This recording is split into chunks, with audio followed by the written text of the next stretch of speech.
So last time we were talking about the whole idea of the nephron and what's going on in the kidney and that whole thing, how you have this filtration happening, in the glomerulus.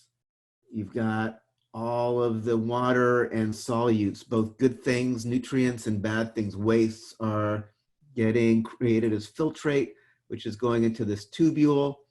And then as you go through the tubule, there are two processes. One is this tubular reabsorption, where you're pulling water and good stuff back into the bloodstream to keep in your body. And then tubular secretion, where things that are in your blood that you want to get rid of, you can move into the tubule. So by the end of this whole process, the stuff you want to get rid of will leave your body as urine. So that is going to be the story we're going to continue today, like all the processes going on in here. We started talking about the proximal convoluted tubule last class. So we're going to continue on and go down into the loop of Henle and the distal convoluted tubule and the collecting duct and all that as we continue the journey of our filtrate as it transforms from 180 liters per day of filtrate into like a couple of liters of urine. And again, the big picture is creation of filtrate in the glomerulus, reabsorb the stuff you want to keep, secrete the stuff that's still in the blood you want to get rid of. The stuff that is in the tubule at the end of all of this process is your urine. That's why I'm drawing it yellow, so it looks like pee. Again, we talked about the glomerulus, where the filtrate's being formed, how there's this filtration membrane, which is made both by the fenestrated capillaries that have the little pores, made by the slit pores or the podocytes, the cells that surround the capillaries. So water and small solutes like sugars and amino acids and urea can get out, but bigger things like proteins and such are staying in, and cells obviously stay in the bloodstream. And that filtration is driven by that NFP, the net filtration pressure.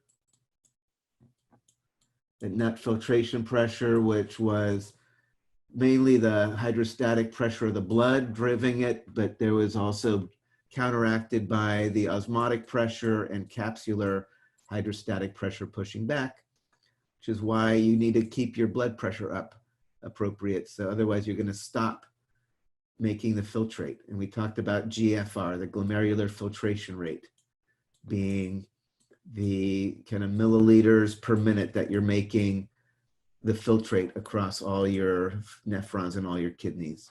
And typically it's somewhere around 100 to 125 mils per minute across both kidneys.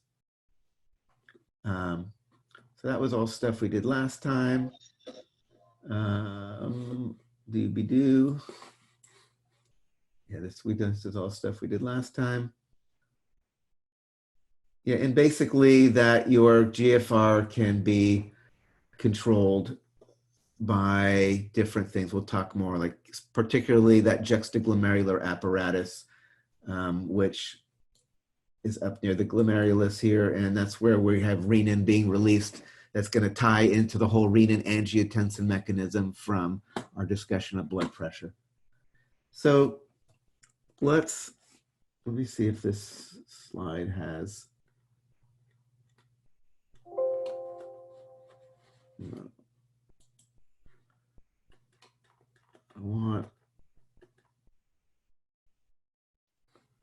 So in the kidney, so I'm going to draw this on a regular screen here. In order for us to continue talking about the processes in the nephron, we actually have to talk a little more about the kidney as a whole. So here's like the kidney, kind of more big picture. Again, about the size of a bar of soap, sitting kind of in your lumbar region, retroperitoneal, behind, kind of in the rear part of your abdominal pelvic cavity. The kind of more outer part we call the renal cortex. Cortex in general means outer part. This kind of more inner part here is medulla. Medulla is always kind of the name for the more inner part. It means kind of like marrow cavity. So those little nephrons that we've been talking about, we have the afferent arteriole, we have the efferent arteriole, the glomerulus. You've got all these tubules doing all their thing. And ultimately, so each nephron kind of starts up here in the cortex. So this whole thing is supposed to be like a nephron. Ultimately, they dump into this main region here called the renal pelvis.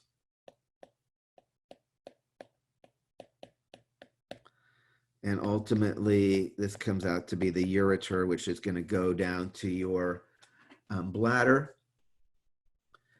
And actually, the nephron is feeding into these things called collecting ducts, which are going to be important.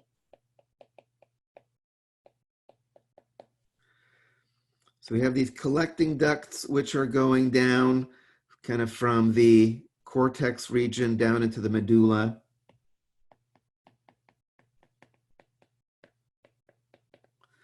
The nephrons, which again have their little glomerulus, and then have all of their tubules, the proximal convoluted tubule, loops of Henle, distal convoluted tubule. Then they feed into the collecting duct. This is like a nephron. I can make another nephron. Here's another nephron, a little glomerulus and a little Bowman's capsule, PCT, loop of Henle, DCT, also feeding in there. Here's another little nephron. So all these nephrons doing their thing, dumping into the collecting duct, and then ultimately whatever's going down and ends up here, this is going to be your urine. And is going out the ureter to the bladder and going to leave your body. What we need to add into this picture here is the osmolarity of the environment in these different regions. And that's going to be critical in how the kidney reclaims water from the filtrate. So when you're in the cortex, in this kind of region out here, where the nephron starts, where the PCT and the DCT are of the nephron, the osmolarity is your normal osmolarity. What's the normal osmolarity of body fluids?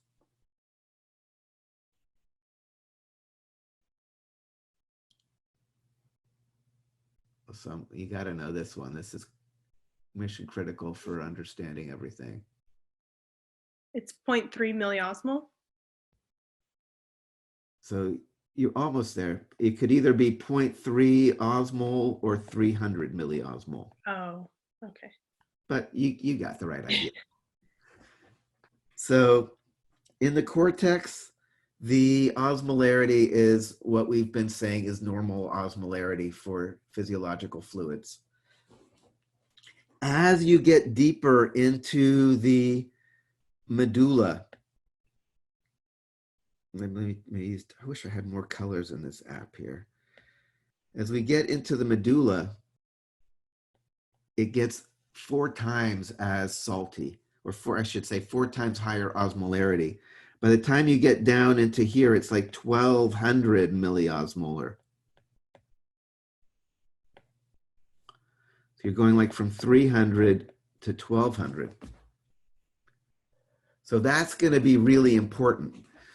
When you have these collecting ducts going down, plunging into the medulla, you are having them going into a region where the outside is 1200 milliosmolar, which means if you're allowing osmosis to occur, that's going to suck water out of the tubule back into the kidney.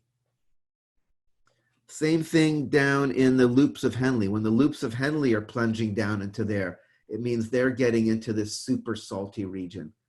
So it's going to really matter as we look at our nephron in more detail right now, that the top of the nephron is going to be in this 300 milliosmolar region, but that the tail, the loops of Henle in the collecting duct are going to be down in this 1200 milliosmolar.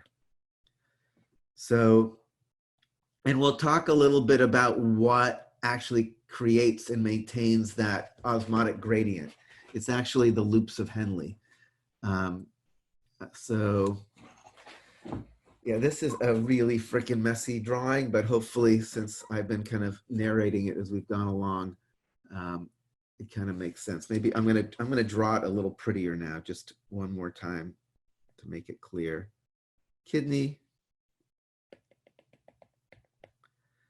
cortex, 300 milliosmolar.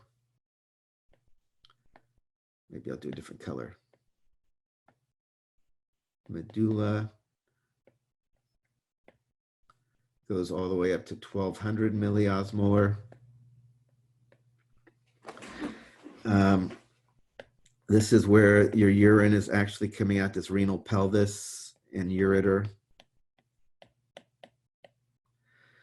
And again, the nephrons start up in this region. Here's like my glomerulus. Here's my renal tubule, little Bowman's capsule, PCT, loop of Henle diving down into the salty region, coming back up for the DCT. And then there are these things again, collecting ducts.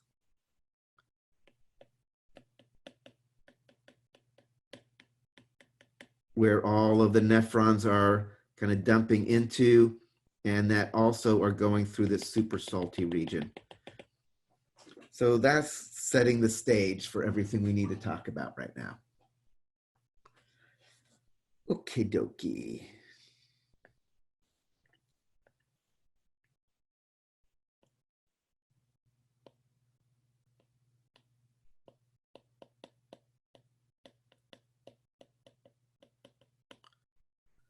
All right, so and again, this is going to be nephron. We're looking at the nephron, the structural and functional unit of the kidney. And again, there's like a million of these things per kidney. So you just imagine the same process being repeated in parallel. And when I talk about mils per minute or in things like that, I'm talking about across all the nephrons in both kidneys. I'm not actually talking about one nephron. So afferent arteriole, the blood that is a little tributary off of the renal artery that's been coming into the kidneys to start with, goes into the glomerulus.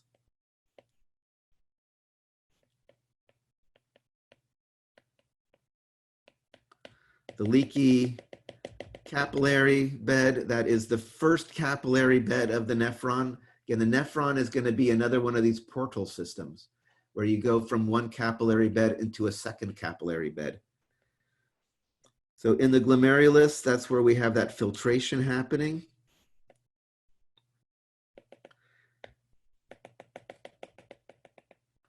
And again, as that filtration is happening, if we think about this in terms of like how much stuff is being created right here, we've got about 100, let's, again, it could say 100 to 125 mils per minute.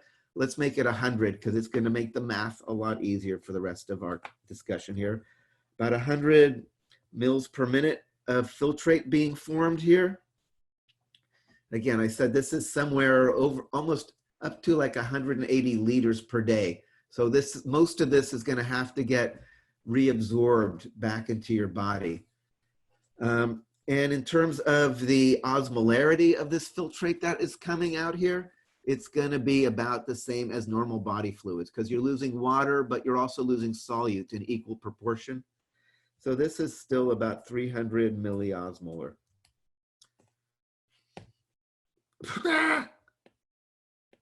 300 moms. Good gosh. I need to get rid of that. Let me try that again. Let's see, 100 mils per minute. And about 300 milliosmolar. And please don't go into moms. Okay, there. So this is kind of our filtrate that we can see right at the beginning of this whole process. And again, we talked about why the whole details of glomerular filtration rate already. So there's our filtrate is forming. This is our original filtrate.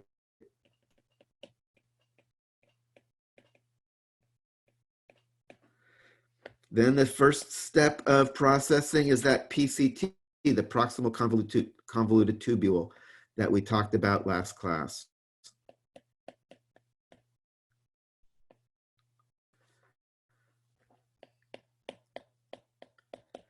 Again, this is a major place of reabsorption. Reabsorb water and nutrients. And by the time you are done, this is where all the sugar got reabsorbed. This is where 65% of the water gets reabsorbed. By the time we get to the end of all of this process, and we look at what is now the status of our processed filtrate, we have recovered 65% of the water. So that means we're down to only about 35 mils per minute of flow going through, because we've recovered 65% of the original 100 mils.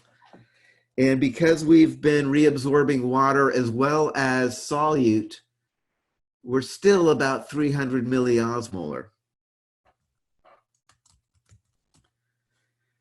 because we've been absorbing in kind of equal ratio water and solute. So even though we've reduced the overall volume by 65%, the osmolarity is still the same. So that's where we are as we enter what is called the loop of Henle. And there's a descending limb and an ascending limb of the loop of Henle.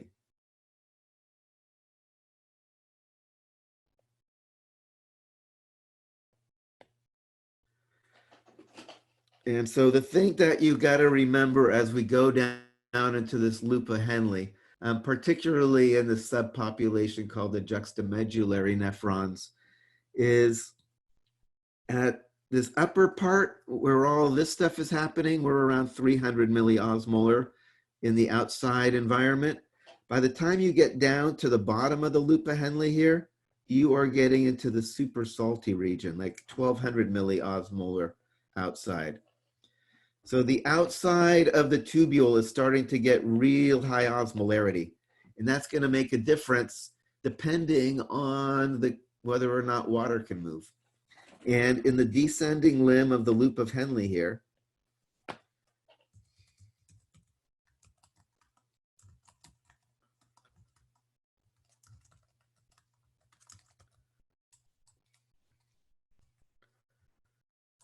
so in the descending limb, it's permeable to water.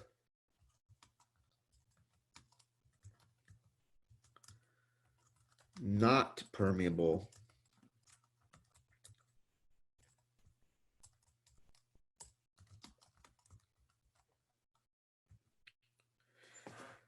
So descending limb of the loop of Henle, permeable to water, not permeable to solute. So what does that mean? We are starting to come down into here. What's going to happen as we go down? What's the water going to do as we go down into the loop of Henle?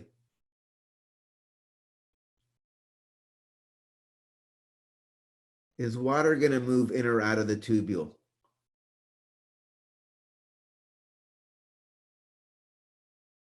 Out. Say it again. Out. Wait, I'm not. Will I can't. I'm not understanding. The water will move out. The water is going to move out, right?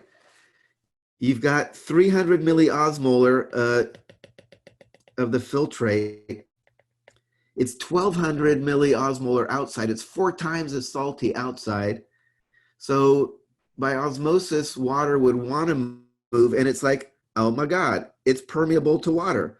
Water can move, and we got this huge osmotic gradient. So the water is going to move out of the tubule into the surrounding tissue, right? This should just feel like, no duh, it's osmosis. I have a question. Oh yeah? So the 300 milliosmo, that's within the tubule, right?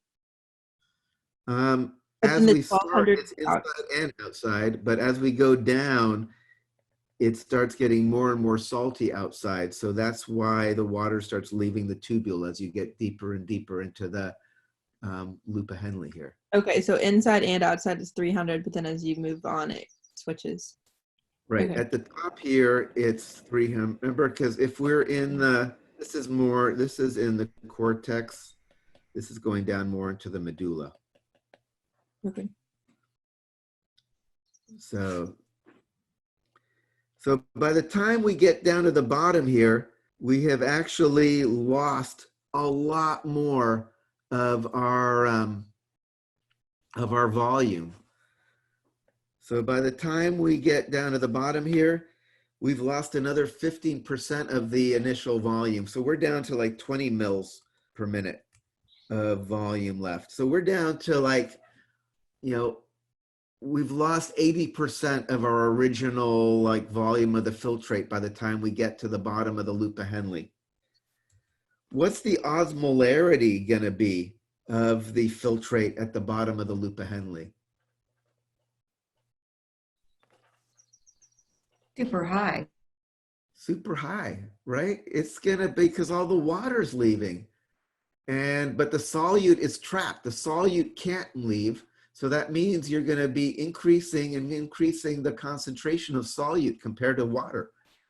And basically, it's going to have to equilibrate, right? If water is going to keep leaving until the inside and the outside are balanced and there's no more osmotic pressure. So what does that mean about the concentration of the filtrate at the bottom of the loop of Henle?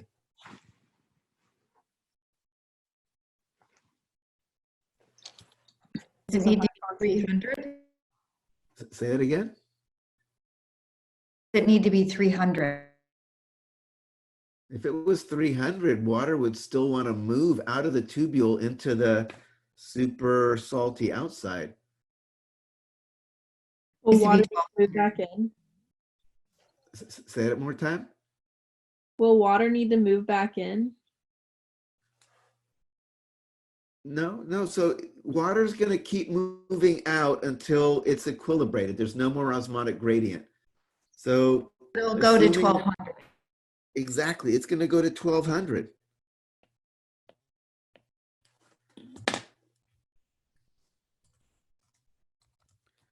So it's super duper salty now in here. So by the time we get to the bottom of the loop of Henle, you have got this much less volume compared to our original volume of filtrate, only 20 mils per minute left from an original 100 mils per minute, but it's super salty. But now the ascending limb of the loop of Henle is very different from the descending limb.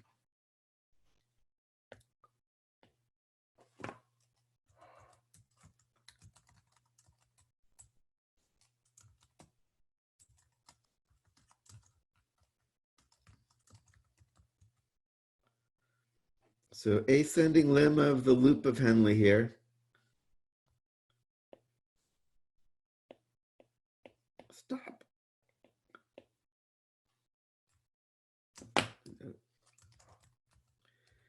So this is going to be impermeable, not permeable to water.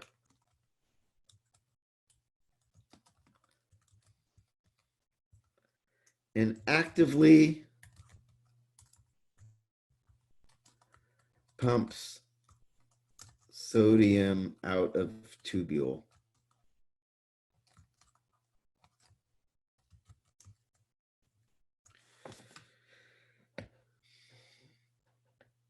So it's going to be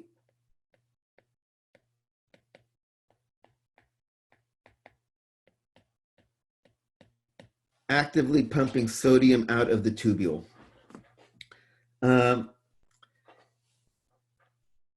I should mention, if this is looking all kind of crazy and complicated, it's because it is.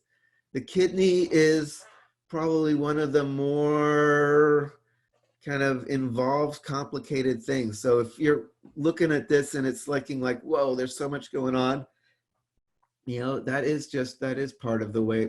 When we did our interviews for like hiring new faculty, this is like a classic, like we want to see a test lecture. It's like, explain how the kidney works, because it's one of the more convoluted things you have to try to talk about. So if you guys are feeling like, whoa, this is complicated, you know, it's because it is. So I'm going to talk a little more about this ascending limb of the loop of Henle here. So not permeable to water. We'll talk about the implications of that in a few moments. And actively pumps sodium out of the tubule. So again, we have our tubule here. Right, here's our tubule, the ascending limb. We're going to have actively pumping sodium out. So, and this is going to be burning ATP, right? So we're using energy to actively pump sodium out against its concentration gradient, which means it doesn't have to go, it can go from low to high, low to high concentration. The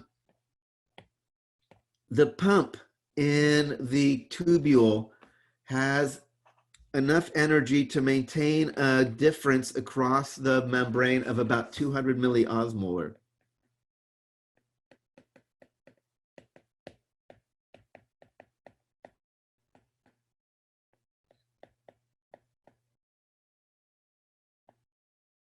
Across wall, I should say, of 200 milliosmolar. So what that means is, you know, if we're like at the bottom and it's 1200 inside, or I should say, if it's 1200 outside, I can keep pumping sodium out until it's like 1000 inside. But at that point, the back pressure, wanting to come back in, the diffusion gradient wants to go from high to low. The pump is pumping out from low to high. The pump here, this little active pump, can push hard enough to keep pushing out until it reaches a difference of about 200 milliosmolar. Then the pressure pushing back in due to diffusion is fighting to where it can no longer push out anymore. If you, I don't know, think about if you had let's say you had like a groovy, like a fish, like a fountain.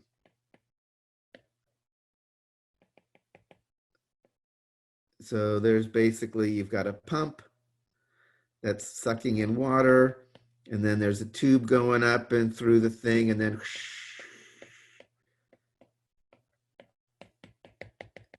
I guess it's like a fountain pumping blood.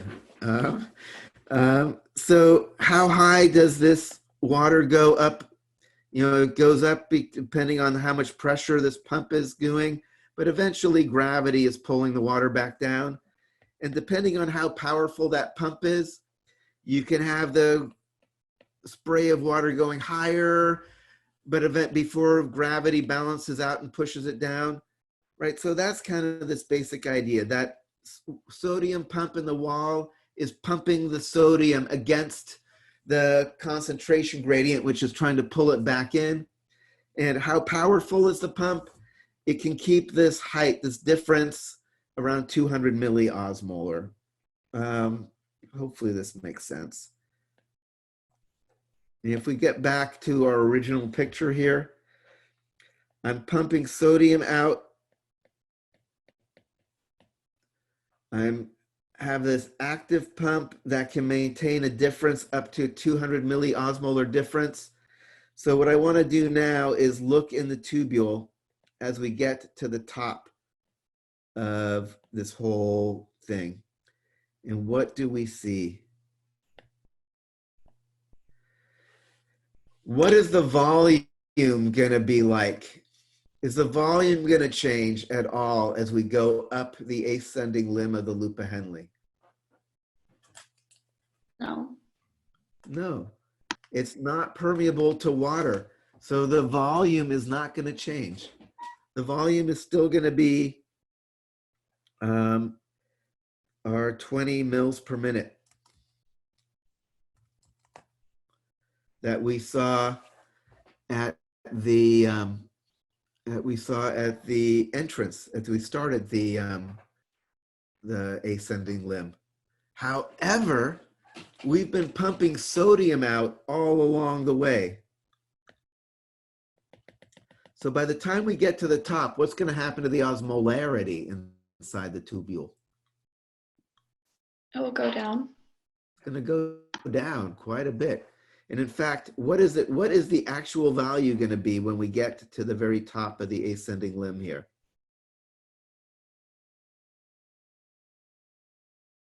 We know that by the time we get back into the cortex, it's 300 outside. So what does that mean the inside could be, given the properties of that pump? 300?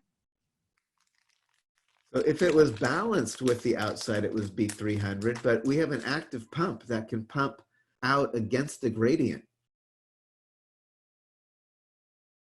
So it'd be 100? Exactly. Exactly.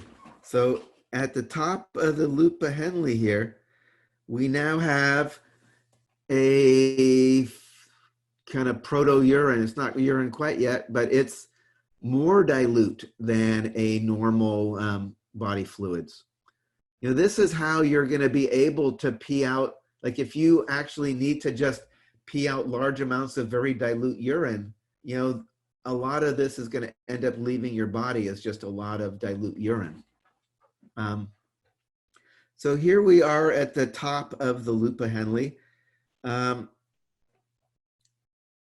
not going to get into the details of it, particularly because of the time. But what I do want to mention is these properties of the loop of Henle. The descending limb being permeable to water, not to solute. The ascending limb being permeable or pumping out sodium, but not being permeable to water. These actually are what creates and maintains that concentration gradient as you go down into the medulla. So your book has a really nice discussion of how it happens. Sherwood, that's actually her specialty, is urinary system. She does a really nice job of showing that if you just start with a kidney that's all 300 milliosmolar and you put these nephrons in it with these loops of Henle and with these properties and you just let it go, it's going to become a concentration gradient going down into the medulla that is around. So it's not going to be something on your test where you have to like explain in detail how this creates the gradient, but it's worth knowing that the properties of this loop of Henle are what create and maintain the gradient.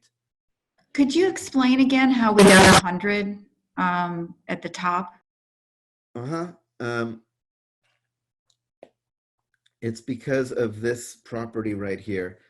I was saying this little pump here that's pumping the sodium out, it can maintain a difference across the wall of 200 milliosmolar. So it can basically push out until it's 200 more outside compared to the inside. So if it's 300 outside, it can pump out till it's 100 inside. But then if it tries pumping out beyond that, then the back pressure from the diffusion gradient is going to be too much. I don't know if Thank you. yeah. So back into here. So these properties of the loop of Henle, I'm going to type it because it's going to be better.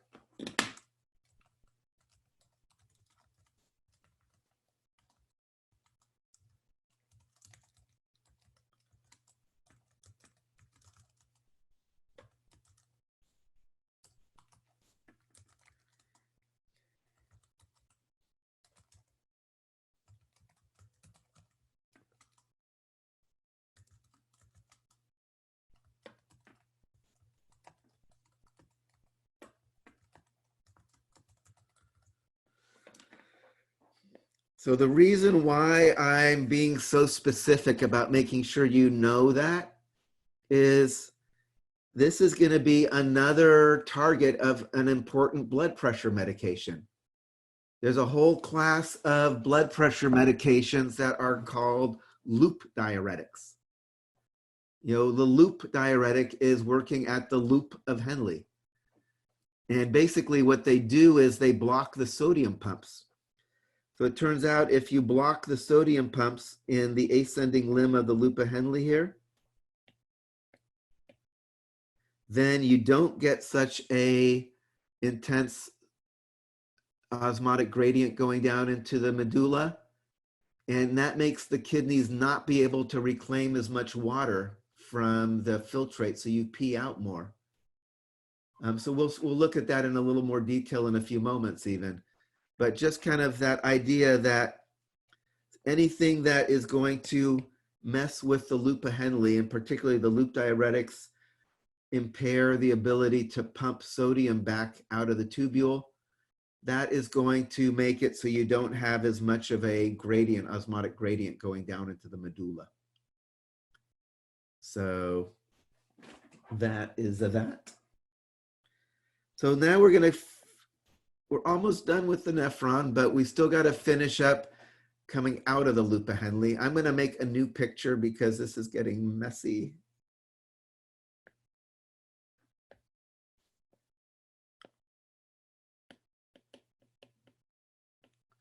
Okay, ready? Our original glomerulus, PCT, doing a lot of reabsorption.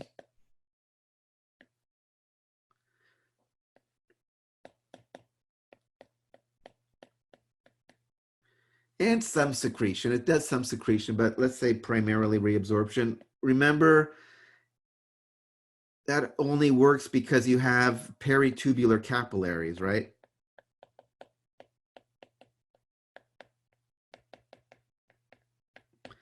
The first capillary bed of the nephron is the glomerulus. The second capillary bed is the peritubular capillary bed. And that's why it's a portal system. You're going from one capillary bed into a second capillary bed. At the end of the PCT, we talked about it being about 35 mils per minute, 300 milliosmolar. We did the loop of Henle up and down. By the time we're at the end of the loop of Henle, we're down to about 20 mils per minute. We're only down to 100 milliosmolar.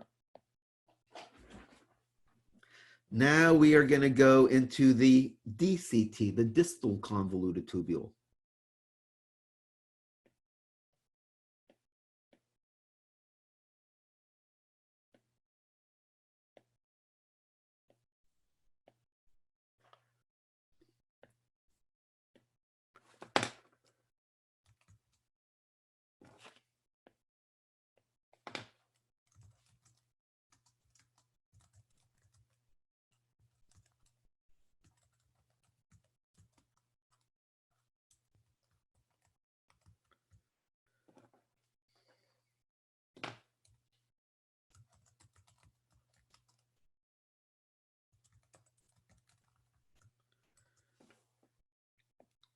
So the distal convoluted tubule,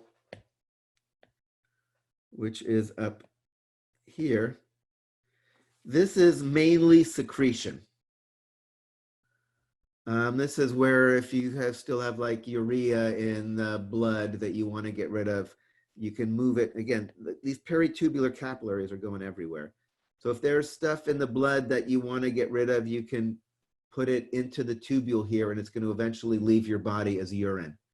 So secretion, things that are still in the bloodstream that you want to get rid of, you just actively move from the tubule into, not from the bloodstream into the tubule. The DCT does this detour.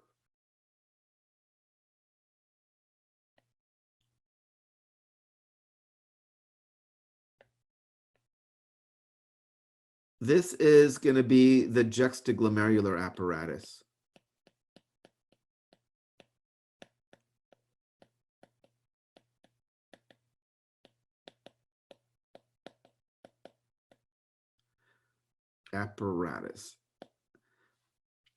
So we're going to talk about that in a few moments in a little more detail. But I just wanted to give you a sense that the DCT actually does loop back here to touch the afferent and efferent arterioles, but don't worry about that for the moment. That's going to be involved in regulation of glomerular filtration rate. So the DCT then dumps into what's called the collecting duct.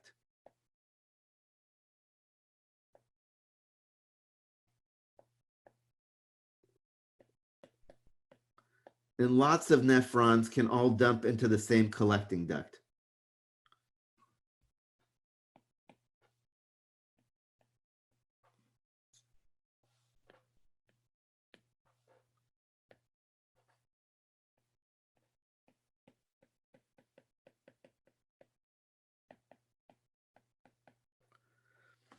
And if you kind of remember from our earlier picture, these collecting ducts are the things that are going down through the medulla into the renal pelvis, where eventually the urine is going to be leaving the body.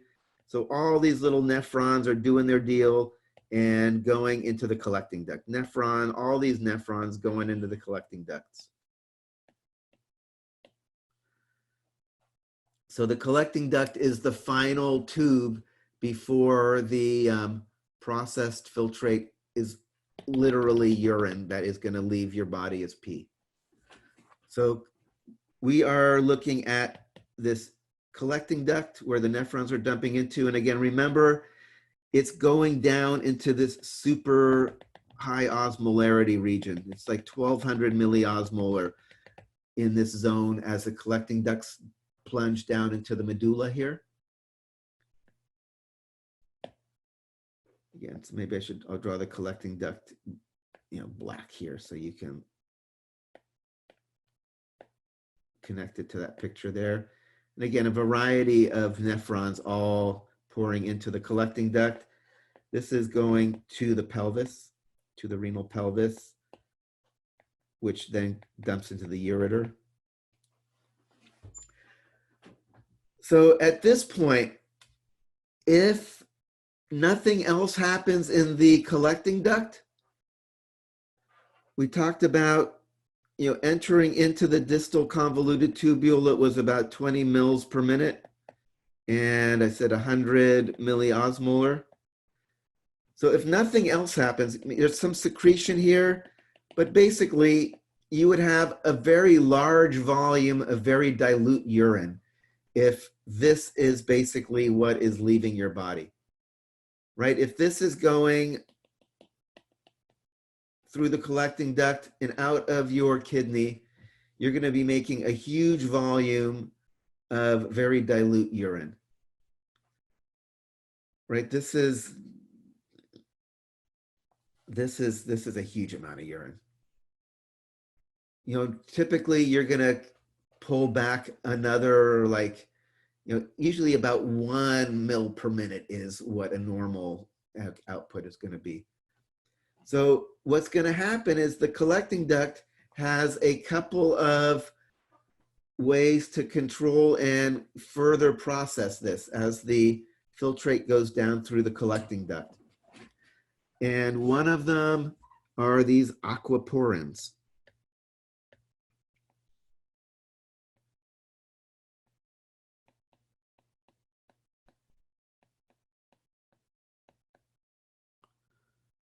Which let H2O cross in and out.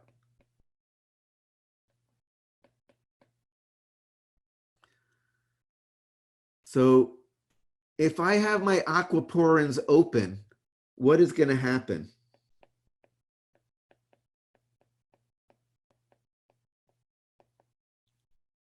Water will go out. Exactly. Remember, it's 1200 milliosmolar out here, and this filtrate coming down here is 100. So it's like 12 times as salty outside. The water is going to totally want to go out back into the kidney, out of the tubule, right? So if these aquaporins are open, it's going to mean you have less volume of urine and saltier urine, more concentrated urine. Does that make sense?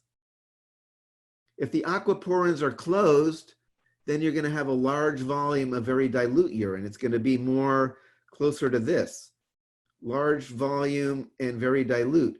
If the aquaporins are open, then the water sucks back into the body and you have very low volume of urine, but high concentration. So that makes sense? What controls whether the aquaporins are open or closed?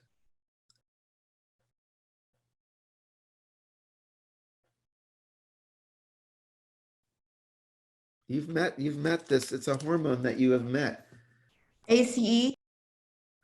Say it again. ACE? It was related to the renin-angiotensin mechanism. ADH. Yeah, ADH, antidiuretic hormone. So antidiuretic hormone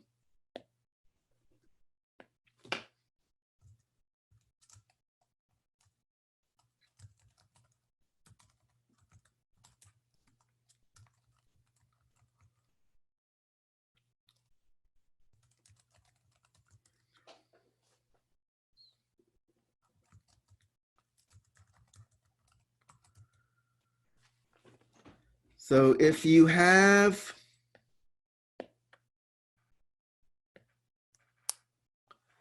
ADH, aquarins,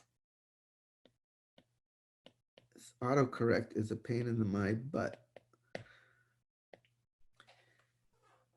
If you have a lot of ADH present, that's going to mean more aquaporins, pull more water back into the body, pee less, antidiuretic, inhibit peeing. Diuresis is peeing. If you don't have as much ADH, then you don't have as much aquaporins and more of that initial volume does leave your body as a larger volume of dilute urine. So is drinking alcohol going to inhibit or promote ADH release? Just from your own personal experience. Inhibit? It inhibits ADH release. So alcohol inhibits ADH release, which means you're going to want to pee more because your kidneys aren't reclaiming as much water and more of that volume is heading down into the renal pelvis and ultimately to your bladder and make you want to go pee. So ADH works here in the collecting duct to adjust the amount of water reclamation by adjusting how porous, how permeable the collecting duct is to water. That makes sense?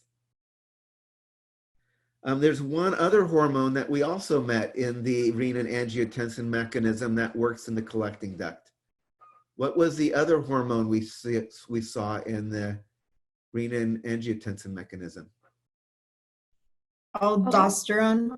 Exactly. Aldosterone works by turning on sodium pumps.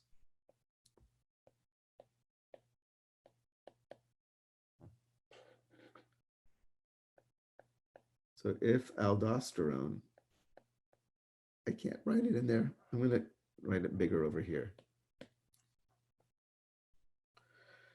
I'm going to erase a bunch of crap here.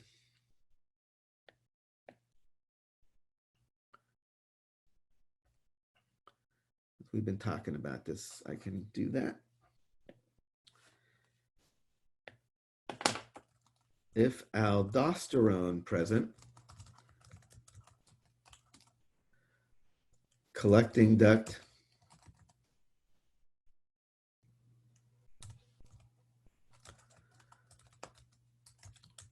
reclaims sodium.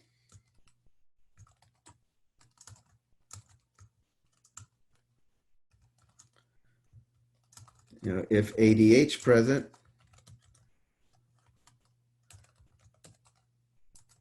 collecting duct reclaims water. So both ADH and aldosterone work in the collecting duct. Aldosterone will have the collecting duct pull more sodium into your body.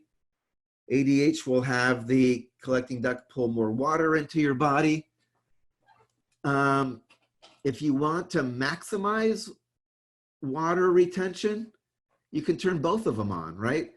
If you are pulling more sodium back into your body, that's going to encourage even more water to go back in to follow the salt, right? So these are independent. They work. You can either turn on or off the sodium reclamation or turn on or off the water reclamation. But if you turn them on together, you'll have the maximum amount of pulling water, keeping water in your body, minimizing the amount of water lost through urination. So independent, but you can also do them together if you want to maximize keeping your blood volume up, which was what we saw in the renin-angiotensin mechanism. We had both of them going. So pulling salt back into the body, and then once the aquaporins are open, that's going to even increase the amount of water you pull back because you're increasing the osmotic gradient to pull the water back. So this has been a lot. Are there questions about any of this that we've been talking about in here?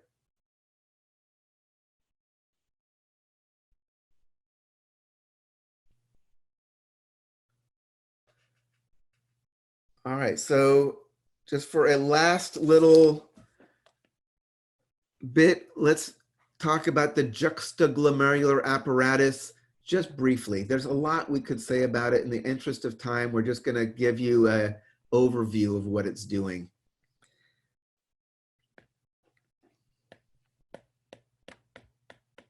Juxta means near, glomerular, near the glomerulus, apparatus, you know, some dealio that does something.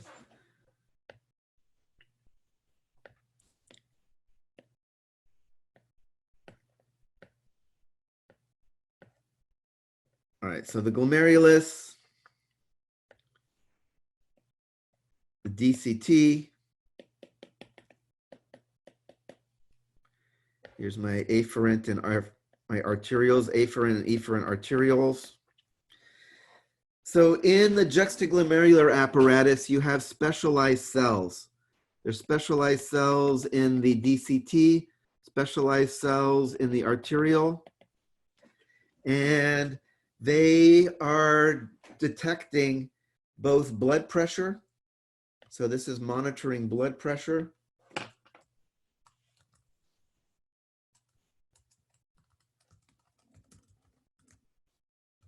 And also monitors composition of the filtrate in the DCT.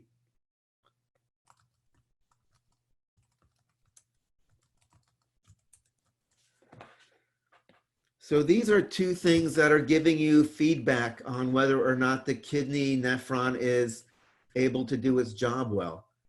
We talked about the blood pressure having to be just right or else glomerular filtration stops. We talked about how there's this wide range of blood pressures that you're able to adjust to make sure the GFR stays about 100 to 125 mils per minute. You know, that is happening because the juxtaglomerular apparatus is monitoring the blood pressure in here and making sure if it's dropping or going up, it's going to be releasing different signaling molecules doing different things to adjust the operation of the glomerulus to make sure that the glomerular filtration stays correct. Composition in the DCT is important too. Like if things are going through too fast, for instance, or too slow, you can see that by having the composition. Like the composition in that DCT should be around 100 milliosmolar. You know, if it's too high or something, it might mean things were going through too fast through the ascending limb and there wasn't enough time to pump all the sodium back out. So you're getting feedback on the operation of the nephron by making sure that the osmolarity in the DCT is correct. What does the juxtaglomerular apparatus do in order to keep the GFR appropriate? You know, a number of things. A big thing that it can do can release renin.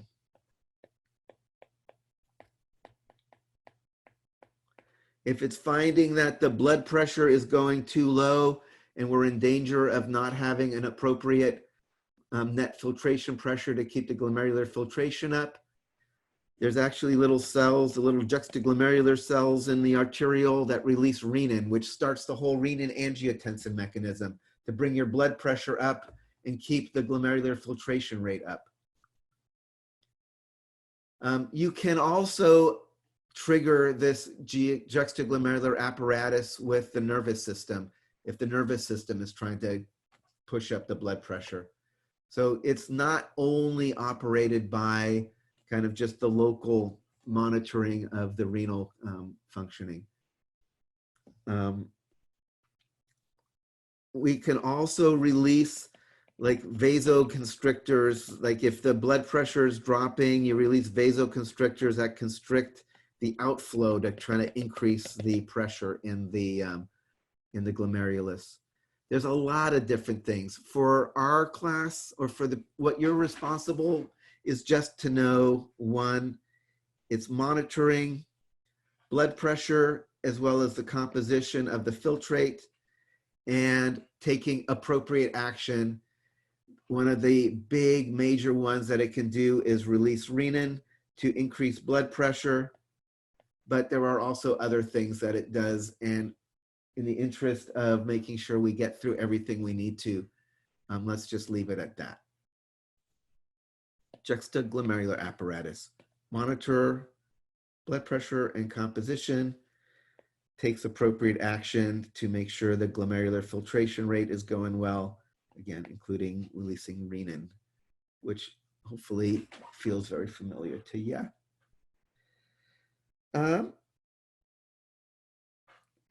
So, I mean, I'm looking at my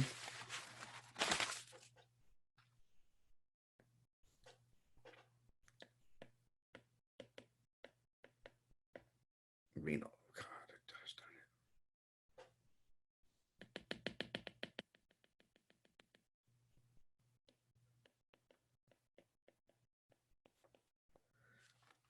We should mention renal calculi before we leave totally. So here's your kidney. Here was the renal pelvis and going down to the ureter. You know, here were all our little nephrons doing their things, the collecting ducts. What does renal calculi mean?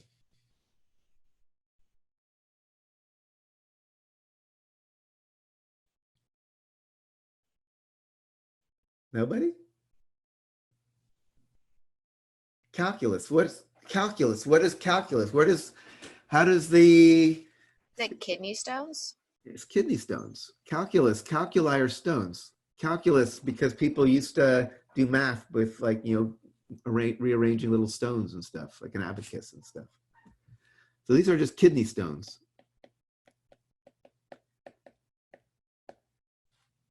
But if you are going to sound more erudite, you want to call them renal calculi.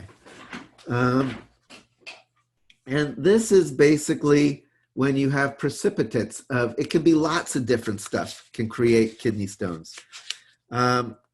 Depending on your diet, depending on different issues with your body, I have here, you can have calcium, you can have magnesium, you can have uric acid salts. So you have different kind of salts that precipitate. And so instead of just, we talked about itsy bitsy crystals when we did the urine sediment analysis, but if they turn into large crystals, that becomes an issue because now they are blocking flow through the ureter to, empty out the urine.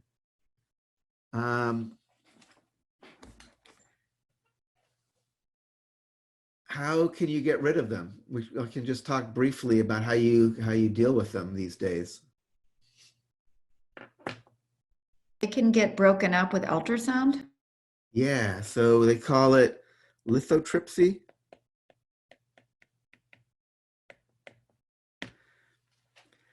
So rather than having to go in and kind of cut them out or something, you can actually, you put somebody in this kind of bathtub and you shoot sound waves that focus in right here and shatter them. And then you can just pee out the sand. So it's this non-invasive way to break them up and get rid of them.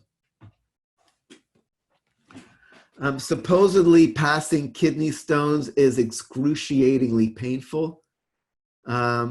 If people are prone to kidney stones, often there's dietary things to try to lessen the chance of getting them. I have fortunately never experienced them myself, but the people I know who've experienced them say that, they're excruciating to try to get out. So anyway, kidney stones, I just mentioned them briefly. What else?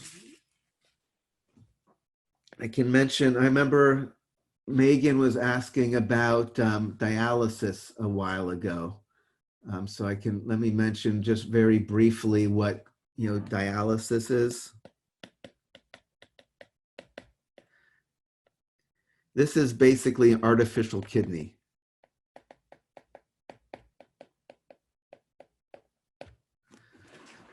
Right, so if you only have one kidney, you're okay. Because one kidney is enough to do everything that you need to do remember, kidneys, water balance, salt balance, waste removal, all of that stuff. One kidney can do it. If you don't have even one functioning kidney, you need to do this artificially or else the wastes will build up and all of your water and salt balance are going to go off. And the way you do it, there's two ways to do it. One is the classic thing where somebody's kind of sitting down and you basically have blood leaving one arm, going into this thing. It's basically, there's this dialysis membrane. Remember the dialysis tubing we've been talking about? And it comes back in the other arm. So their blood's going out of their body into this thing with this dialysis membrane.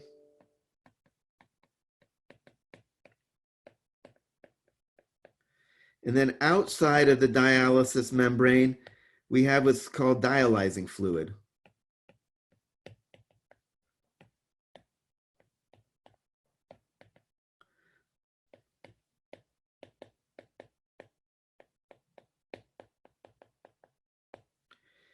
And you want to keep refreshing it. You usually have new coming in and draining out the old. And the basic idea is your dialyzing fluid is going to have kind of the target concentrations of what you want your blood to have. And so then things will equilibrate across this dialyzing membrane. Right? So how much urea should we have in the blood at the end of this process?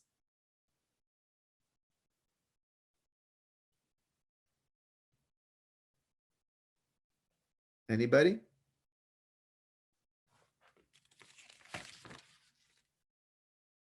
Oh, come on. How much urea, the waste product, how much do you want to have left in your blood after you've done processing your blood through the artificial kidney?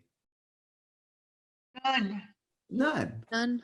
None. So in the dialyzing fluid, there's going to be 0 urea. So any urea that's in the blood is going to be driven to leave the blood by its diffusion gradient. Right? So this dialysis membrane keeps the blood cells and large proteins in, but lets solutes move cross. Dialysis is kind of the opposite of osmosis. It's actually the movement of solutes across this membrane here. So there's 0 urea. You know, in terms of sodium, there's going to be sodium. There's going to be potassium. I have, you know, there's some, I have, like, I'm looking at my little sheet here. You know, it's like, you know, 150 milliequivalents per liter of Na.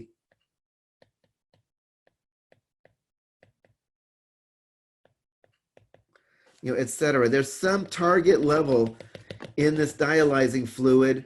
And so salt will move in or out of the blood to balance with that target level. Sugar will move in or out of the bloodstream to balance with the target level. So the dialyzing fluid is going to provide kind of the target of what you want your blood to look like. And you leave this person here and they got to sit here for a long time. I have here like 3 days a week for 4 to 6 hours a day. And this will adjust their blood, get rid of the waste, adjust the salt water balance and everything. It means in between, they have to be very careful about how much water they're taking into their body, how much salt they're taking into their body, because their kidneys are not in real time adjusting things all the time. So does this make sense? This is what dialysis, when someone's on dialysis, and you can live for years using this to kind of keep your body going. It's obviously not ideal, but it can work. There's another version called CAPD, continuous ambulatory peritoneal dialysis, where you actually just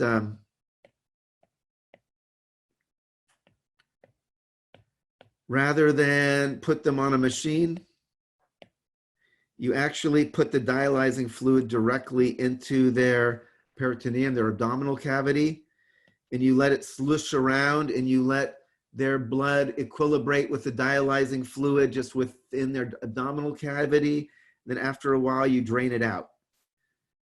You know, the good thing about this is that you can just put it in there, and continuous ambulatory means that you can walk around. You're not stuck in this machine. But it's also means there's more of a chance of infection. You've got, you know, you're putting fluids into the middle of your body cavity and draining them out and things like that.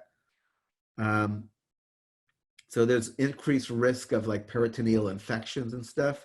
But basically, you take 2 liters of the dialyzing fluid and just dump it into their peritoneal cavity and keep it in there for a couple of hours, and then you drain it out. So you're just gonna just do it every night. So there's different ways to approach having your kidneys failing. Obviously, the best option is to get a kidney transplant, but that can be tricky because you need a donor, and you need a donor that has tissue close enough to yours, which we're going to talk about with our next topic, which is body defenses. Why is it likely that once you've gone on dialysis once, you're likely to have to go on it again, maybe recent, like soon or later in life? Is it because it's the system's breaking down, or is it mainly like the outside factors like diet and the rest of your function? On dialysis, that means something's really wrong with your kidneys. Yeah. So yeah, I mean, I'd say the fact that you've ended up on dialysis once is, you know, unless there's some real acute thing that you've got over, it means that there's some issue with your kidney functioning. You know, I don't know I don't even, I don't know. Well, it doesn't like fix the kidney failure, correct? Like it's just kind of putting a band-aid on it, Yeah, helping filtrate the blood, and Right, then you have to keep doing it over and over again. Yeah, so it doesn't fix anything. All it does is take over, not even all of the functions, but a lot of the basic functioning of the kidney, like getting rid of waste and doing kind of the salt balance and stuff. But the kidneys are not getting affected by this at all. This is actually trying to do with so Megan, that's probably the best answer there. Is like it's not actually if the kidneys are having trouble, this isn't fixing the kidneys. This is just taking over for them. Thanks. Sure. All right. I just went into Canvas and I changed some things. I want to show you that.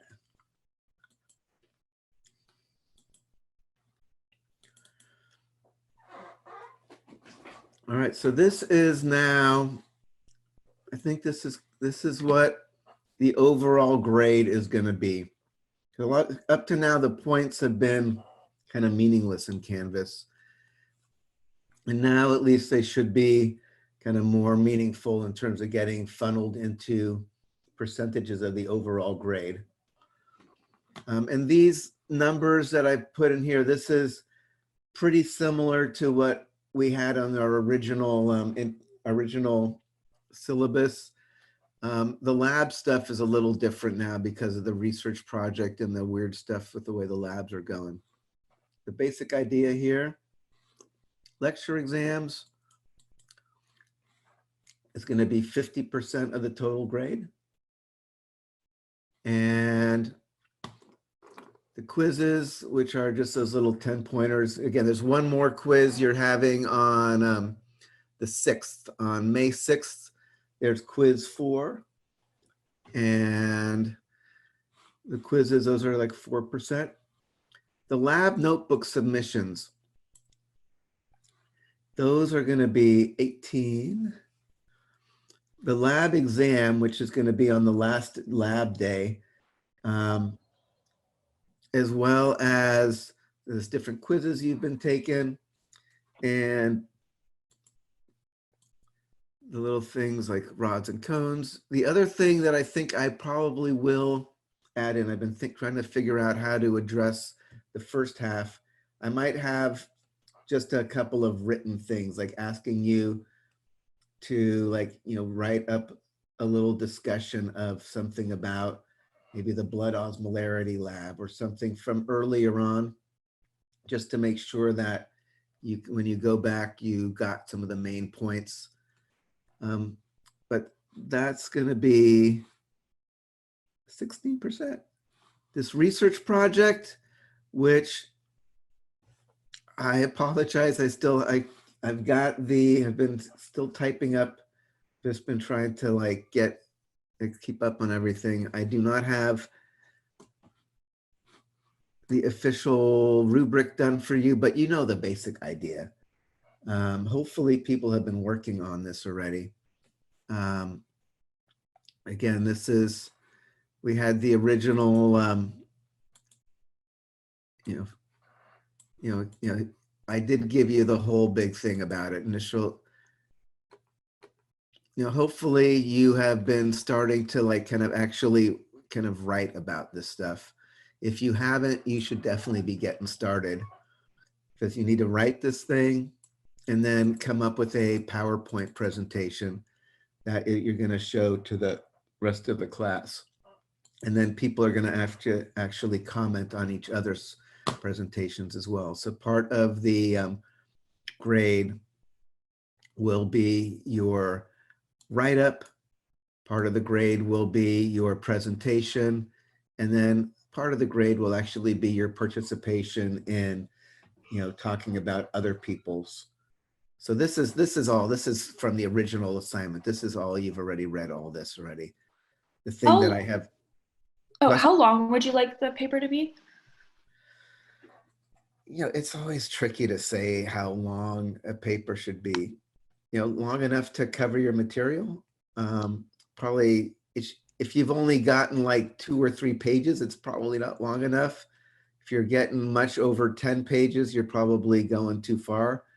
But exactly how many pages it takes to cover a topic is, yeah, it's a tricky thing to answer, because I don't want people just adding things in to pad it to make it that many pages. And at the same time, I don't want people like, getting kind of unmotivated. Well, it doesn't say how many it has to be, so I'll just write a page and I'll call it done. So, I don't know. Okay, thank you. Yeah, I would say give me, or if you have something like some draft or something, you can send that to me and I can give you feedback and say, oh, that looks fine, or that's looking a little thin. What's the due date on all of this? So so it's still in your original schedule, where it's where did I have it? I think you had May 6th. Yeah, so May 6th, I have the research presentations. So that means you need to turn this in. That's like a week and a half. So maybe we should do by a show of hands, because I can't see anybody, because you're all, not you're all, I can see Peter, but most of you are kind of hidden. There's Stephen too. How many people have actually started digging into this? Raise your hand. Oh, you have real hands. That's cool.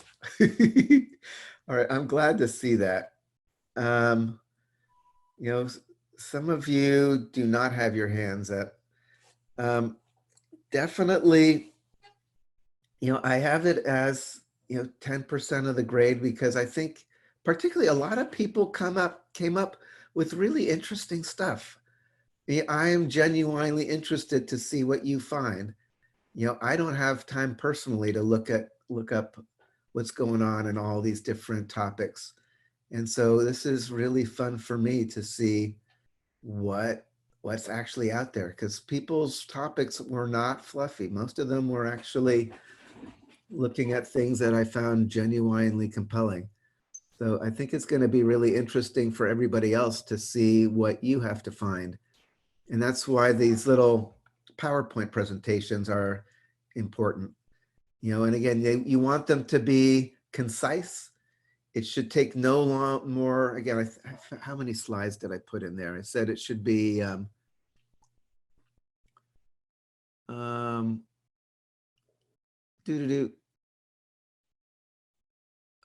took, where is it? I forgot how many slides I said to put on there. Oh, here it is. It says you need to have 10 slide PowerPoint. So it should be concise. You should not have to talk more than 10 minutes through the whole thing, because there's lots of you. The people who are working in pairs, there's going to be one extra little thing where people talk about what contribution each has made to the project, just to kind of get a sense of that.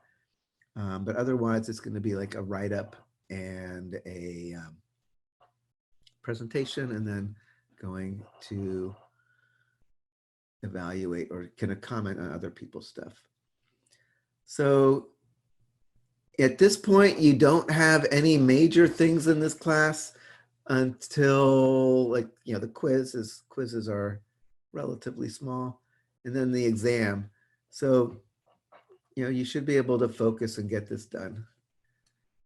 So May 6th is the due date for this day. Yeah, May. Okay, perfect.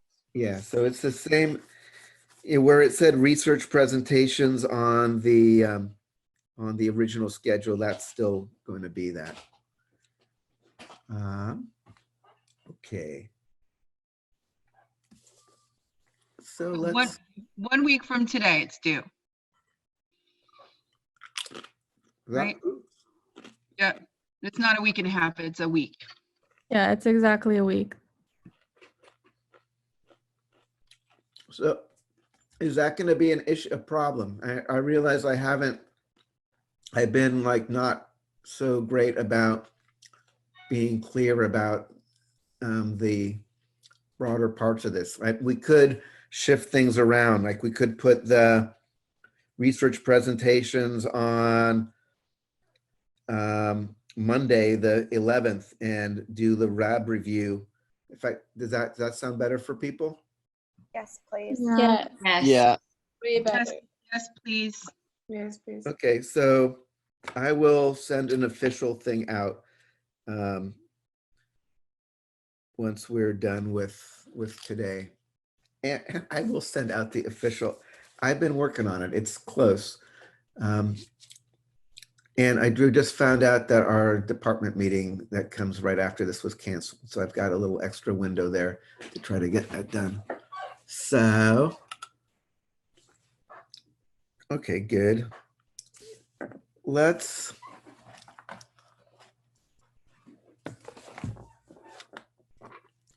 go a little more back.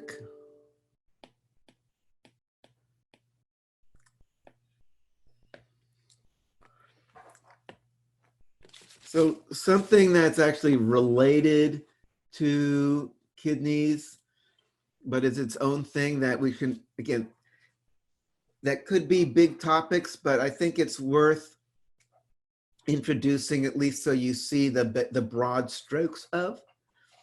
There's water balance.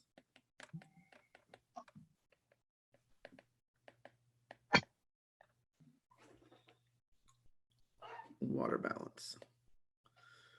So the basic idea is this is you. This is a stick figure representing a human. You know, and you have a certain amount of water in your body, and you need to kind of maintain that, or else you're going to start inflating and becoming like a big saltwater bag, or if you're losing it, you're going to start dehydrating and become a husk that blows away in the wind. So you've got water coming in and water going out. And typically, this is about 2.5 liters, 2,500 mils per day of water coming in, water going out. And obviously, it's typically balanced because otherwise you're going to start swelling up or desiccating. So I just want to kind of talk a little bit about where the water is coming in and where the water is leaving, and some of the broader concepts to think about here. Where is the water coming in? What's on the the plus side of the accounting? Is that what we drink? Totally.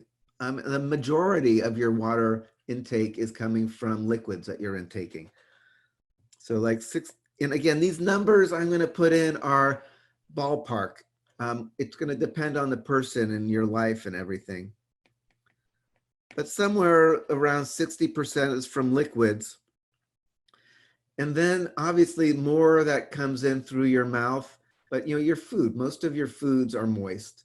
So maybe another 30% through your solid foods. But your solid foods, you know, are moist. You're eating that apple, that crunchy, juicy apple. And then that leaves 10%.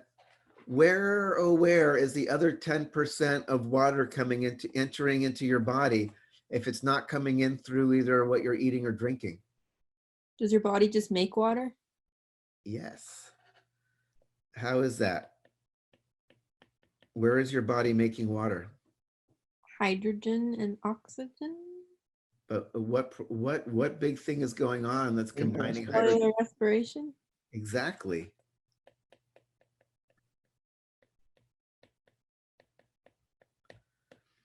Right, remember that? Remember it was C6H12O6 plus oxygen becomes, oh my God, it was CO2, but water, you know, plus a bunch of ATP.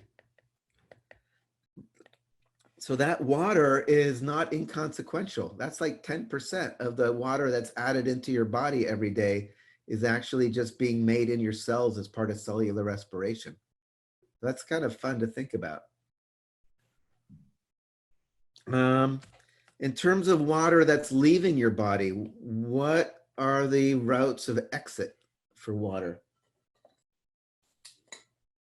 Sweating. The sweating. So I'm going to say, again, these numbers, these are from some book. These obviously, depending on how hot it is, how you're working, these numbers are going to be different. But I'm going to say on average, maybe around 8% from perspiration. Oh my God, I can't spell here.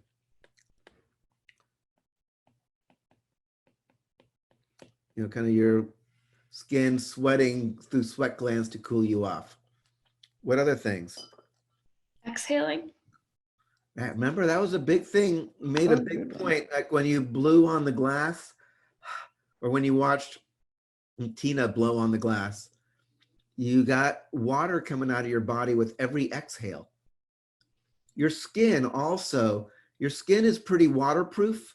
It's got these glycolipids in the epidermis and stuff that really kind of seal it, but you still lose water just evaporating through your skin as well. This isn't sweat. Sweat is, you're actually secreting sweat out sweat glands, but you actually have some water loss just across this membrane, the skin. So between your skin and your lungs and your skin, it's about maybe 20, right here, 28%.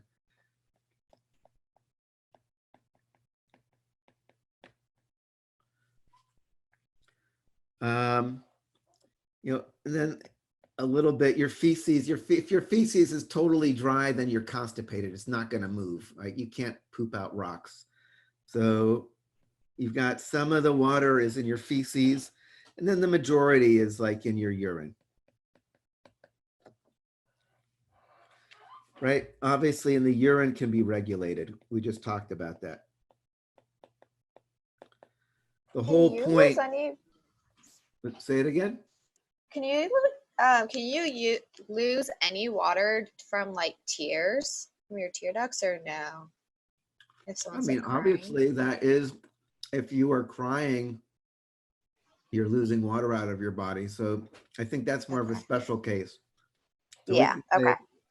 you know, optional, you know, probably in this time of the pandemic, it's more likely that that's part of the water balance for people, but it's, yeah, we're not putting that in here right now.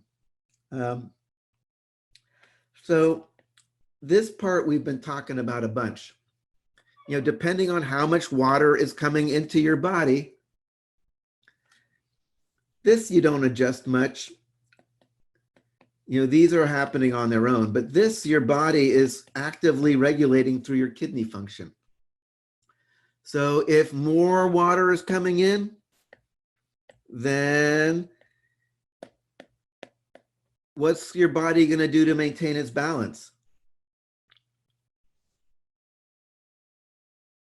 Get rid of water. Say that over time. More of it will leave. How will it leave? Did the things we just named or listed? Well, no, something you Urine. don't really control your perspiration or the water leaving through your lungs. What's the thing you can control? How much you urinate? How much you urinate. This is going to be a key part of your water balance. This is going to be a key part of your thinking and your hypotheses in the lab today. If you are taking in more water and you want to maintain this water balance, you know, you want to make sure that you have an equal amount coming in or out so you're not inflating or deflating. If you have more water coming in, you're going to have to pee more. Have less of that antidiuretic hormone. Make sure that you lose more water so the overall water balance is perfect. If you are not drinking, or you're having less water coming in your body, that's when we are going to try to have less urine, right? Again, keep the water balance. We can adjust the amount of urine we're making with ADH and aldosterone and stuff. So that's going to be in response to what's coming in. Does that make sense? So like in our lab today, we have some people drinking like, 800 mils of water, like these huge big gulps of water. Other people drinking tiny little shot glasses of water. It's going to make a big difference on this side of the equation. And it's going to have to be responded to by how your kidneys, what the kidneys have to do to maintain your overall water balance in your body. So you want to kind of keep that in mind when you're thinking about the lab today. The kidneys are being critical in this water balance, and depending on what happens on the intake side, they're the things that get to do the major heavy lifting to make sure that the overall balance in your body is staying in equilibrium.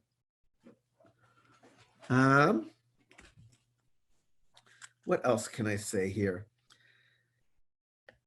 So some of these things you are going to lose no matter what. Like every time you breathe, you're losing water.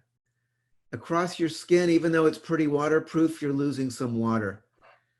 Even for urine, even if you want to like have no water loss at all, you can't get rid of the wastes unless there's at least some minimal volume of urine to dump them into to get them out of your body, right? So urine isn't just about water balance. You can be trying to lose as little water as possible, but you still need a little bit of urine production to just be the vehicle to carry the waste out of your body.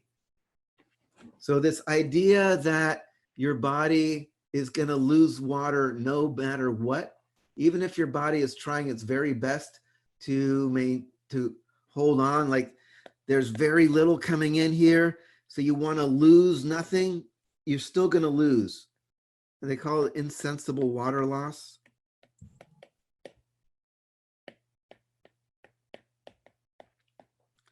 It's somewhere around 1 liter per day.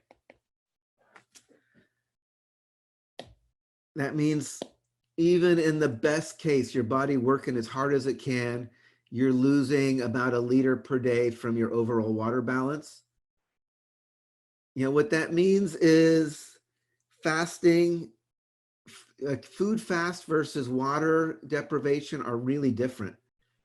Like probably everybody in our class could not eat for the next month and you would not be happy about it, but you wouldn't die.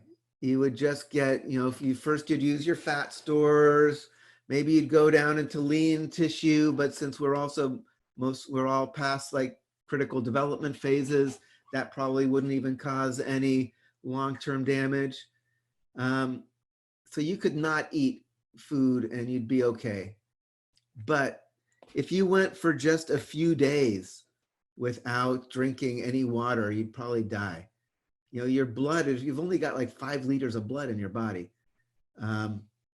So the more you get dehydrated, the more and more your body is going to start getting into trouble, and you don't have the ability to just stop the water loss. You can lower it pretty dramatically, but you can't stop it. That's what this insensible water loss means. So that's why, staying hydrated is a good thing. We can talk about what part of your body is also going to be involved with this water balance.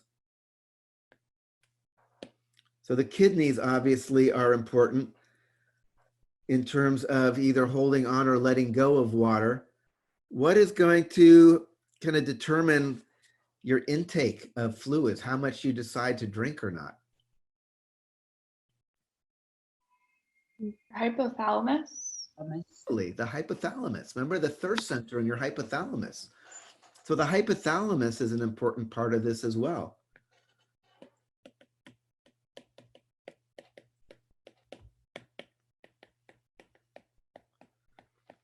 right? So this is going to be monitoring things like your osmolarity of your blood. You know, like if, you know, blood osmolarity goes up 1 or 2%, you are going to trigger, I'm thirsty. You know, if blood volume drops, and this is usually a little more like, you know, 10% or something is where you finally get to like where you're really feeling thirsty. But like your hypothalamus is checking in on how's your osmolarity doing? How's your blood volume doing? And if they are going, either the osmolarity is going up or the blood volume is going down, the hypothalamus is gonna make you feel like, I really wanna put more water in my body, you know, and that is going to, you know, increase, you know, this side of the equation here. You know, if you're thirsty, you're gonna increase, you'll get more water coming in on this side. So that's another part of the water balance. You can control how much you leave or let go of your body, but your hypothalamus can control your behavior to make you want to take in more liquids as well. So it's kind of cool when you think about it. Like, you know, I'm thirsty, but what does it mean? Like at some level, you have chemoreceptors looking at the osmolarity of your blood and stretch receptors in your vessels looking at your blood pressure and stuff like that. You know, so thirsty actually is triggered by actual physiological triggers that are saying like we need more water in our body. So that is water balance in a nutshell. And then I want to do pH balance in a nutshell.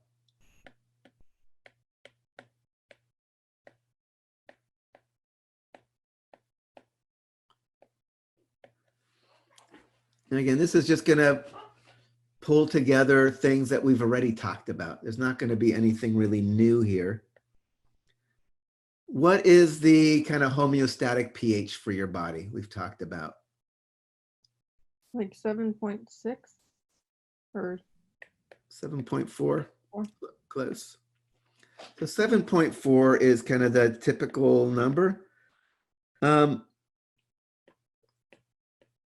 Once you get up like to 7.8, this is start getting to what we call alkalosis. Once you're getting down to like 7.2, this is what we call acidosis. Whoops. Once we get up to, not 7.8, shoot, 7.6. Once we get up to like 7.8 or down to like 7, now you're getting critically acidic or alkaline, and you start getting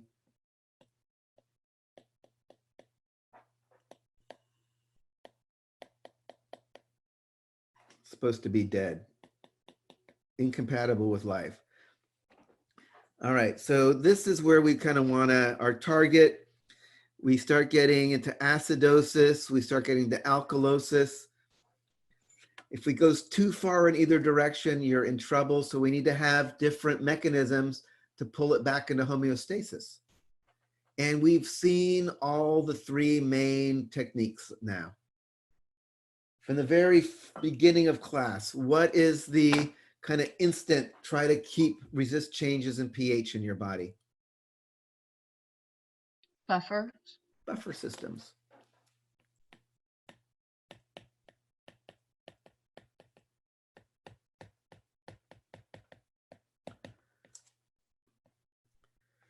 You know, so these are, there's little phosphate buffers, there's bicarbonate buffers in the plasma. So there's buffers in the cells, in the body fluids. These are kind of instant, right? We saw them work pretty much. You put a drop of acid or base and it instantly like resists the change, but they are limited in how much they can actually absorb, how much change they can absorb. Remember, they were like the dissociation and reassociation of conjugate weak acids and bases and all that. So there's a limited amount that they can do. But for a first line of defense to resist changes in pH, the buffers are your go-to mechanisms. What's another way that you can adjust pH? Breathing. Breathing, the respiratory system.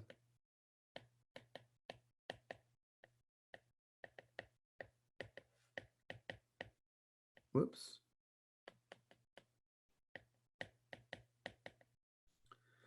So if you remember, if you are hypoventilating, you're going to build up CO2 and your pH will go down and become more acid. So pH can go down by 0.2, if you have your ventilation.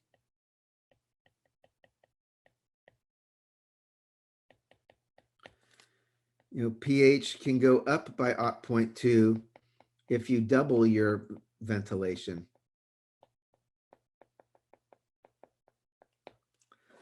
Right, doubling your ventilation, blowing off more CO2, you'll become more alkaline because less CO2, less carbonic acid. So you can have the pH go up by 0.2 or down by 0.2 just by breathing more shallowly or by breathing more deeply. This happens in minutes, just by changing the depth and speed of your respiration. You can bring your pH up or down pretty dramatically. But obviously this is not a long-term solution. You don't want to have that be your new breathing rate for the rest of your life. So what's ultimately the main long-term control of your pH?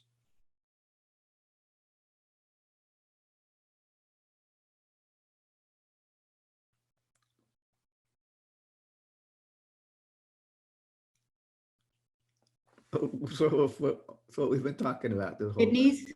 The kidneys.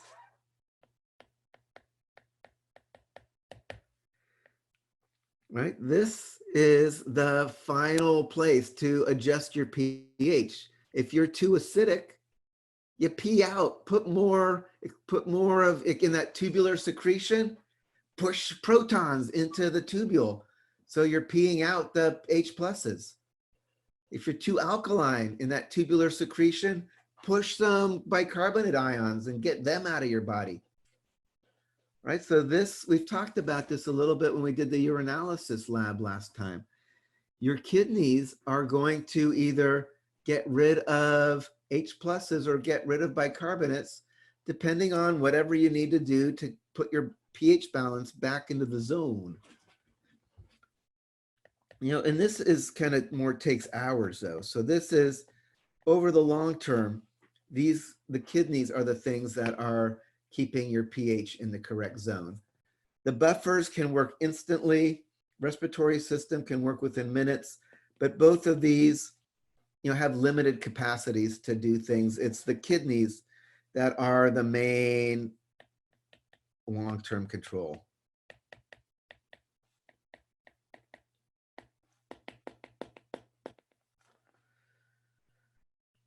Does that make sense? So, and this is why, if somebody gets scared or excited, and they start going in, so they start hyperventilating. Sometimes when somebody is really freaking out and they start hyperventilating, what's happening to their pH?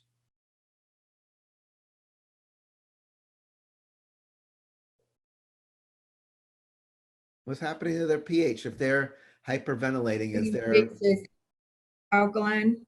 They're going into alkalosis. And I don't know if you've experienced that when you actually did your labs, when you're trying to hold your breath, you start getting all dizzy, everything gets weird. What do they typically do to somebody who's hyperventilating to try to kind of bring them back? You Breathe probably- into a bag. Yeah, breathe into a bag. Why is breathing into a paper bag going to help somebody who has gone into alkalosis because they're hyperventilating? Are they going to You're retain more CO2? Exactly. You're going to start rebreathing CO2 and bringing it back down to the more acidic range. And so again, by building up CO2, you're bringing the pH back down in the body. You know, so thinking about the respiratory system control here is you can finally make sense of, like, you know, most people have heard, like, give them a paper bag or something, but now you know, like, why it might make sense. So pH balance. Done. Let's see.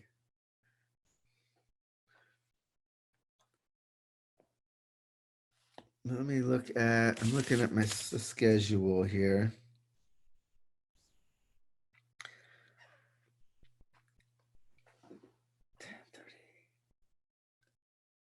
Let's see, I'm going to introduce body defenses just so we have the introduction, but we're not going to go into depth. I just want to introduce the idea here.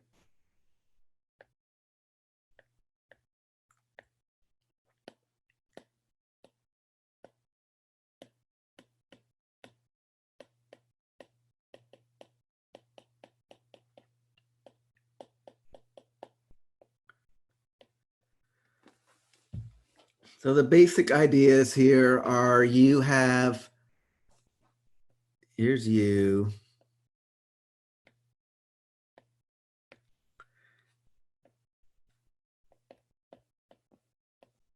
And inside of you, it's all warm and moist and lots of nutritious molecules and things. It would be great if you were some little bacteria or worm or something.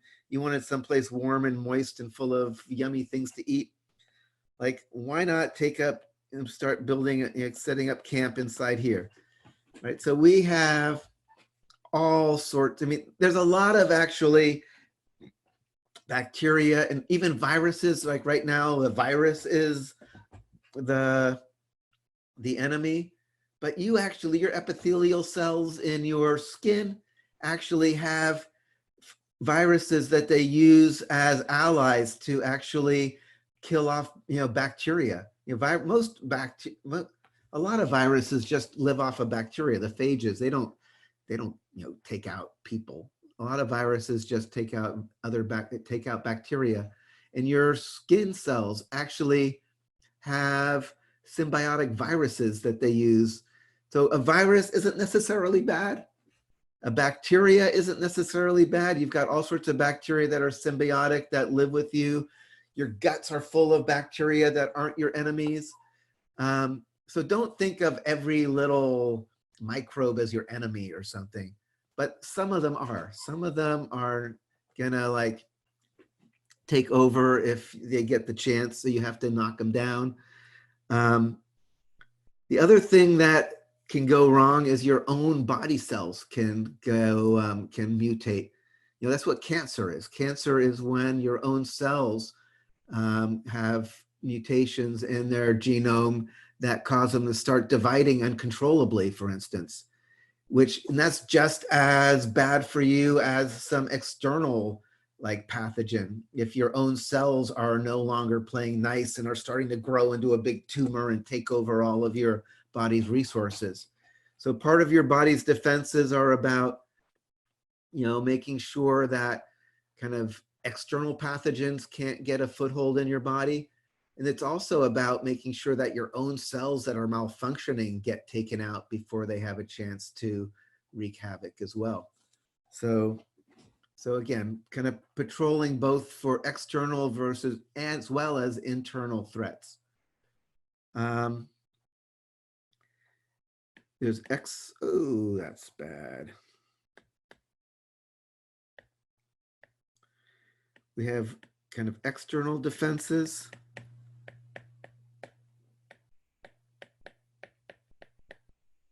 And internal defenses.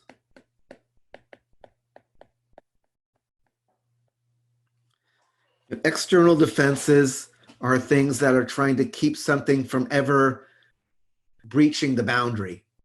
Like your skin we'll talk about. Your skin has sebum, which is antimicrobial, and like scales and all the mucus, and the mucus with all the lysozyme, which is so there's lots of things that are kind of like putting up a fence, so things never get in the first place. Internal defenses are the things that are happening once you're inside. It's going to be all like the white blood cells, as well as other things, complement, inflammation, things like that. So this is two of the major things that we're going to look at. We're going to look at external versus internal defenses. The other major kind of categories we're going to look at are what are called general versus specific defenses.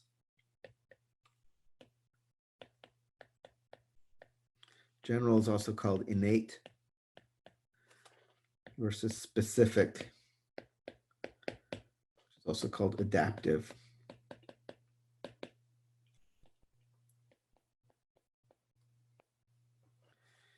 Again, we're going to talk about these quite a bit.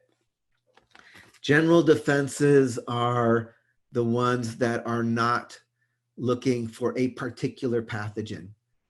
General defenses, for instance, will notice that a cell has markers that only show up on a bacteria.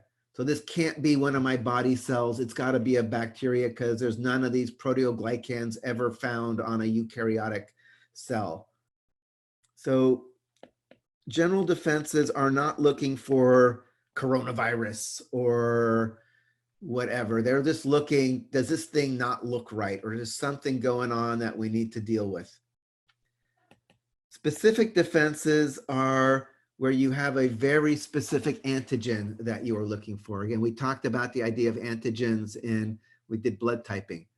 So the specific defenses, we're going to go way more into detail about antibodies as well. Those are from the B cells, as well as the antigen specific cell mediated defenses with your T cells, T lymphocytes. But all of these specific defenses are looking for a very specific antigen. They're looking for the novel coronavirus. Hopefully we're going to come up with some vaccine that is going to prime our specific adaptive defenses to be on the lookout for that particular novel coronavirus. So if it comes and tries to invade your body, you will have specific defenses in place to knock that thing out. So again, we're going to look at how that works, versus general defenses, which are more about,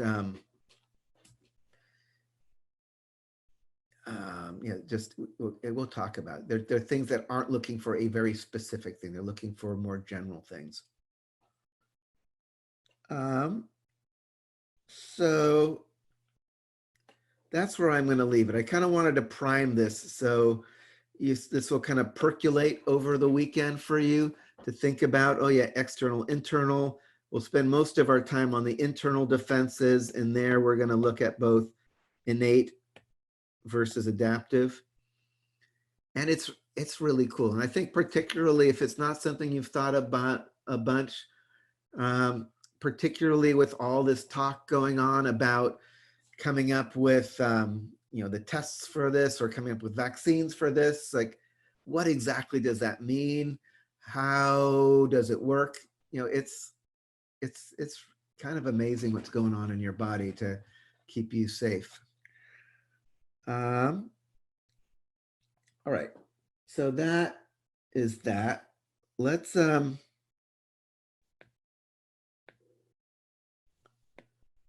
take, maybe do this is 10 foot, so like 11. At 11 o'clock, we are going to start the lab. And I'm going to just introduce it very briefly, and then you're going to go off into your little breakout rooms. So let's come back at 11 and start the lab.